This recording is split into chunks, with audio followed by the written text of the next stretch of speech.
Alright, this is changing the blade on a Atlas 618 Craftsman Atlas 6-inch mini lathe. Okay, these are the belts that were on it. As you can see, they're all gone. I think these were the originals. But either way, I put new ones on straight from AutoZone. And see, if you want to write the part numbers down, there's your part numbers for the AutoZone belts. They're $4.95 a piece. And I should have done this while I was putting them on, but it's too late. But I'm going to show you some of the tricks and things to look for when you're doing it, because this took me all day to do it. It's not an easy job, but I think after you see some of the key facts here, you might be able to do it yourself a little easier. Okay, Maggie, come here. Up, come here. Okay, you gonna hang on to this for me? Okay. Okay, Maggie's gonna be the cameraman. All right, to start with, take the lathe off, or take the chuck off. Okay, to do that, bring the back gear forward, and that makes this thing non-movable. Put a strap wrench or a large screwdriver in it. Turn this counterclockwise to remove the chuck. Okay, the next thing you do is you start over here on the left. This is a bushing, a shim, whatever you want to call it. Take the Allen wrench out, loosen this up, turn this thing counterclockwise, take it all the way out. Underneath here is a cotter key, or not, excuse me, but a keyway. So be sure to pull it straight out with a gear puller. And don't forget, don't lose the keyway. It's a half moon keyway in there. This collar here will come off freely. Okay, next thing to do is in here is, when you release the back wheel, there's another bushing shim with a set screw right here. There's also one in here. So you loosen that one, and that one in there. So you got all three of those loose. Okay, then what I do is back over to here. I put this back on. You got threads right here. So what I do is I screw this back on, but not far enough to protect the threads. Leave it out just a little bit.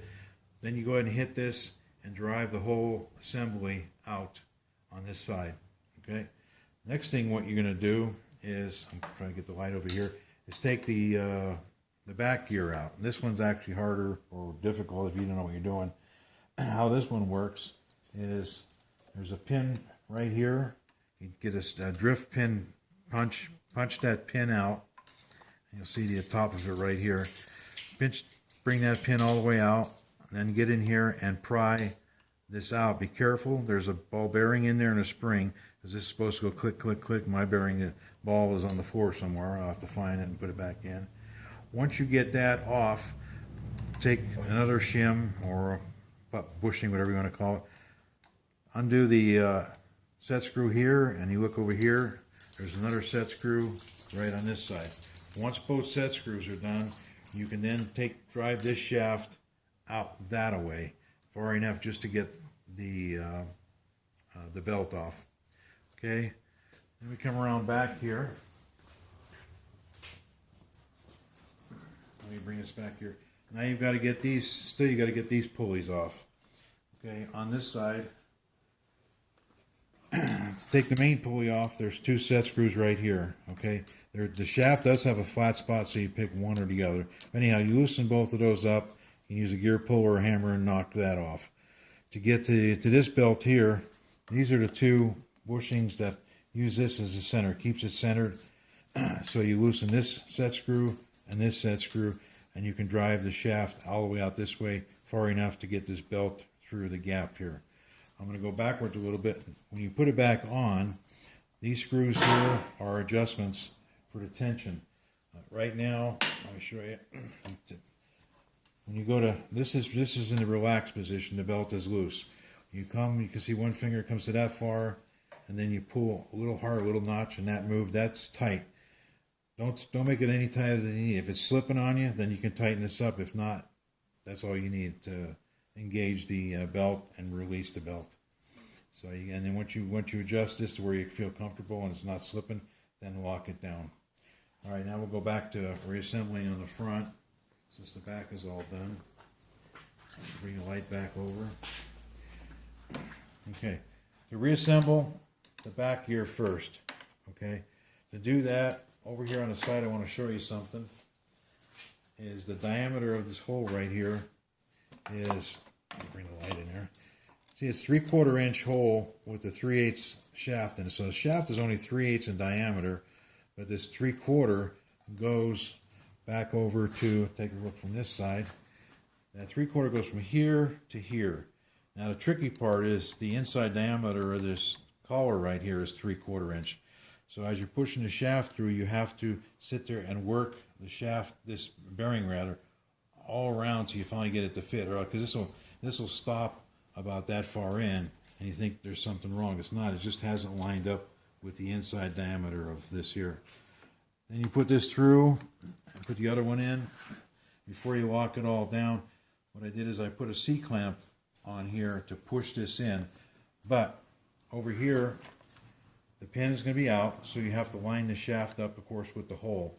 And what I did on the pin is I tapered the end of the pin pointed so it'll find the hole and ease in there quicker.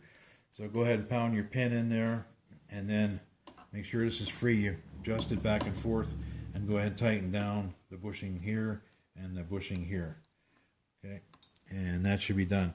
Now, putting this back in, of course, the chuck's not on. Inside of here and here is a roller bearings. This one came out okay. This one, they're press fit in. This one here was a bear to get back in. So what I did is I put the whole shaft, in the refrigerator at night. Oh, we're still taking it apart. Okay, taking it apart. I'm sorry. And down in here is another keyway. Be sure you take the keyway out and loosen up the strings. Once this is all off, I put a socket on the end of it, and that's what I use to pound the shaft all the way out. Okay, and you have all these released in here. Now to put it back together again, I was just saying I had put this in the fridge and I heated up the bearing and leave all these loose, try to get the shaft in there. I put a clamp between here and here and beat this in, put it with a socket on there and beat that bearing in there. And there are grease seals that may or may not pop out. Okay, and once you get it all in there, you have to watch out over here for the, let me release this pin. This pin is what engages in here. It goes in and out. That's to lock so you can use the back gear.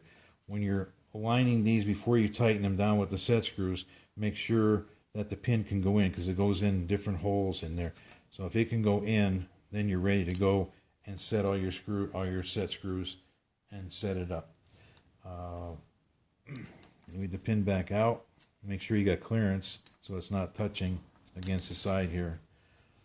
Go ahead and turn all your set screws down.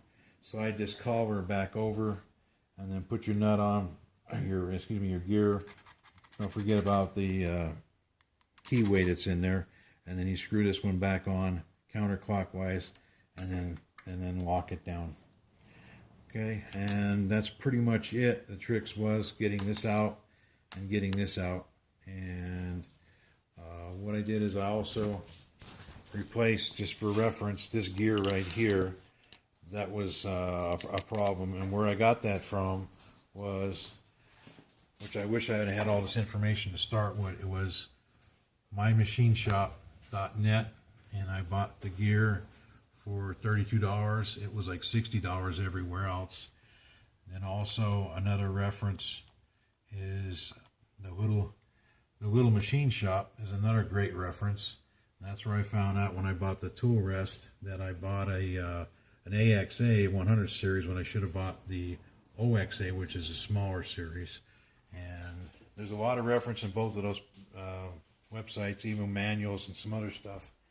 And this is the oversized tool rest that I bought. I milled this down, which I thought I had to do to get that on, when really all I had to do was mill out the little corner right here and let it freely spin. I could have milled that a little more. Either way, it works, but it is the wrong one. And luckily I have the Grizzly milling machine over there, so I was able to make it fit. So, a couple little tricks on getting it going. And as you can see, she runs just fine with the new belts.